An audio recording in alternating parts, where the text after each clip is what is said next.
Everything Hamas has accused Israel of is actually what they are doing. They are starving their people. They are shooting them indiscriminately. They are killing babies and putting children and pregnant women in harm's way. And they are committing assaults of various sorts and degrees. And then they are telling the world that Israel is doing that, and all those total idiots out there in Columbia University and King's College and whatever, they're just parroting that nonsense. Well, whatever Hamas did, the jihadist Syrian, it's difficult to call that a government. It's a bunch of rabble who have taken over what used to be a fairly civilised part of the Arab world. Not civilised in the way anyone here in the West would regard it, mind you. As Jess Phillips put it, Birmingham any Saturday night, she might have compared it to. I wouldn't. I think it was a little bit nastier than that. Right, well, I'm just going to be explaining to you what's going on in Syria and why Israel might find itself embroiled in that particular fight. But I can't see salvation for the Druze unless they get out of where they live and take the long refugee trek into areas that are more easily defended by Israel. I'm Granniopteryx. If you're in the UK, you can see me on Gab and BitChute only with a VPN that pretends it's somewhere else, because in our land of free speech, Gab and BitChute are effectively blocked by UK free speech laws. But there are still some channels I am available on quite freely without the help of a VPN. I'm on x.com, I'm on YouTube, I'm on Rumble, and I'm on Minds. For the time being.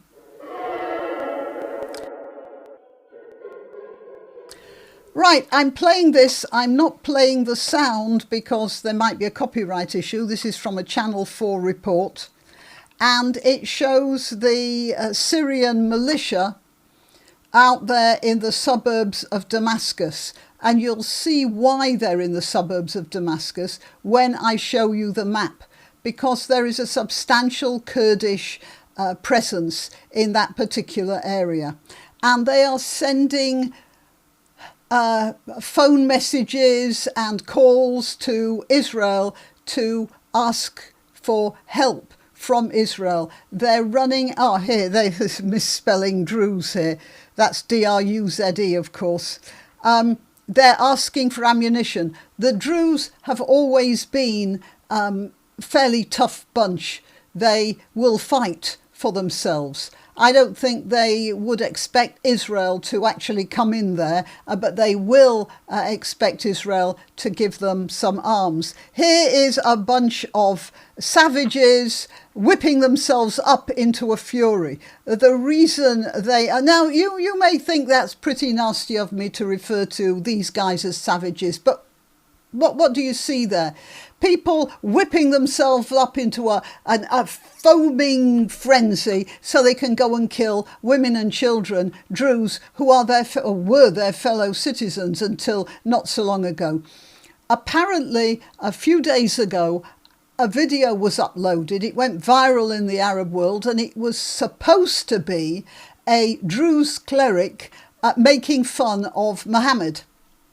Now, honestly, does anyone sane think that in a situation like that, a Druze cleric would actually like that sort of a bonfire, would strike that sort of a match in a fume-filled closed room? It's nonsense. But obviously these guys are looking for any excuse for murder, mayhem, and the fun and games that comes when you've killed all the men and there are a few women and girls left over. So here they are, dancing about, working themselves up into a frenzy, and then they're going to go into the Druze areas of southern south of Damascus, and they're going to start killing people. They already have started killing people, and this is what's happening. Now, the Druze are defending themselves. Good. But they are definitely in a pretty poor situation. And what they have to do is they have to get out of that part of Syria and try and find some sort of sanctuary in Israel or near Israel. Here, I'm going to show you the map now. So here's Syria, and Israel is down here. Now, there's these green areas, they are Druze areas. So there's one here and there's one here. There's Damascus. And here you see all this bit close by the Lebanese border and crossing the Lebanese border in one or two places, I think. And that's part of the southwestern suburb of Damascus. So you see, these people are in a pretty awful situation here, because that's around Damascus will be where the Syrian government also will have a lot of its militia. Now, you notice that the Druze are asking for help from Israel, not from Lebanon, because they know they're not going to get any help from Lebanon. The Lebanese, who might be well disposed towards them, don't have the power, and the rest, the Hezbollah types, well, they're not going. They'd come in and finish off the jihadist job for them, given half a chance, if they had any fingers or eyes left. So this is what's going on. You see, Syria is a bit of a mishmash. This is desert here, you see. They don't even show who's living there because it's mostly, I suppose, Bedouin wandering about. And here are groups of Ismaili Muslims, and this is an Alawite stronghold. I did say in a previous video, before Assad left, that what would happen is Syria would divide into a lot of little mini city-states like it used to be, 5,000 years ago. And this will be the Alawite stronghold here on the coast. Could be worse there. The poor Ismailis, they're the ones who are next for trouble. And then there are other groups, but I don't see them marked here. These are Kurds, and they're in a slightly better position because you see they're not surrounded. Anyway, the Druze are asking for help from Israel. The problem Israel has is this. This is now deep inside Syrian territory, and especially over here. How are you going to tell the difference between the Druze and the perhaps not so well disposed government forces? So it's going to be very difficult, and furthermore, they'll have Lebanon at their back and Syria around this side. They can't just send the troops in. I do hope, though, that they'll be able to fly supplies in so that the Druze can at least not run out of materiel. A couple of days ago, a whole load of Israeli Druze actually stormed the border and tried to get into the Druze areas to go and help their brethren out there. But of course, the Israelis told them to get back. It just wasn't going to work. There are far too many of these guys. You see, this is this is urban warfare times 10, I suppose. So, according to Israeli sources, there is actually a plan to wipe out the Druze. That's what the Israelis are saying. And here there are some Druze. You see, just look at. There's hardly any difference there. But what I think is going to have to happen is that all the Druze here, if only temporarily, although I rather think it might not be as temporary as all that, they're all going to have to walk along here, get from Damascus to this area here where Israel can better protect them. I see that as the only possibility. The problem, what's going to happen, like most parts of the Arab world now. The predominant religious sect is just taking over and ethnically cleansing all the other groups. And as I said, like Hamas is always accusing Israel of ethnically cleansing Gaza, which Hamas have been doing themselves. I mean, there used to be a lot of Christians there and now there aren't. So this jihadist group here, Al-Jilani's lot, are going to ethnically cleanse Syria, and they're starting with the Druze. It won't stop there. All the Ismailis will be next.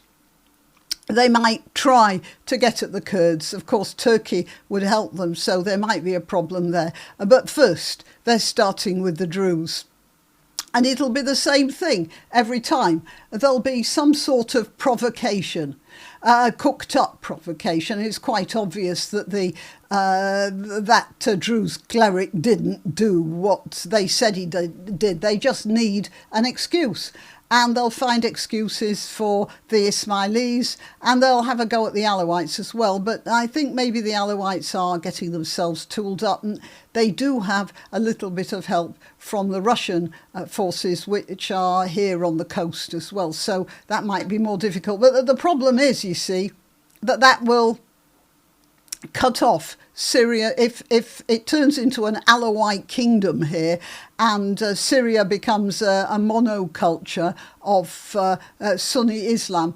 That's one thing, but they have no access to the sea. So they're going to try breaking through here some way or another, either by attacking Lebanon or by trying to work their way through the southern half here of the Alawite area. I don't know. That's going to happen. They're definitely going to happen. But meanwhile, what we're talking about is what's going to happen here. And what's going to happen is that the Druze are going to pack up and leave Damascus, and they're all going to pile in, and there's going to be a huge refugee problem here. And do you think UNRWA are going to step in and help them? Not bloody likely. Israel will be taking care of them. Israel and their Druze compatriots who will all chip in and help out. Probably the Israeli border will expand a little bit there to take them in. I mean, this is looking ahead. I'm not planning for them. I'm just looking at the reality of the situation. And then what will happen is, you see, Al-Jilani, like a lot of revolutions, they feed off the corpse of the previous regime. And until the money runs out. That's what happened in the Soviet Union. So what's going to happen is they've cooked up this foment about the Druze. They will expel the Druze one way or the other. They will take over their resources and their assets in this area, and they'll live off that for a while until they get hungry again, and then they'll have a go at the Ismailis. That's what will happen, until bit by bit Syria is even more of a shithole than it is now. That's what's going on in the Middle East right now. And it's very ironic that these groups, and this group here, they're in trouble as well. I haven't been talking about those, but they will have to pull back towards the Israeli border as well. But it's sort of interesting, isn't it? They're asking Israel for help, not Jordan. They know they're not going to get help from them. There might be a little bit over here. But it's all Israel. It's all down to Israel. That's what's going on in Syria right now. And I want to tell you, what's going on is another October the 7th. It's terrible. But we don't see people screaming in the streets about that, do we? Only people like me. It's just shocking. And it's bringing all that happened to Israel that upset me so much. It's what's happening to the Druze now. It's all coming back to me. And if I want to call these guys here barbarians as savages, I'm sorry if that offends you. No, I'm not sorry. They are. Okay, till next time. You can help my channel by subscribing and clicking the notification bell. That's quite important. and by sharing if you're so inclined. Links to my other channels and to donation methods are in the description. But the best way you can help is simply by clicking like and notify. Thank you.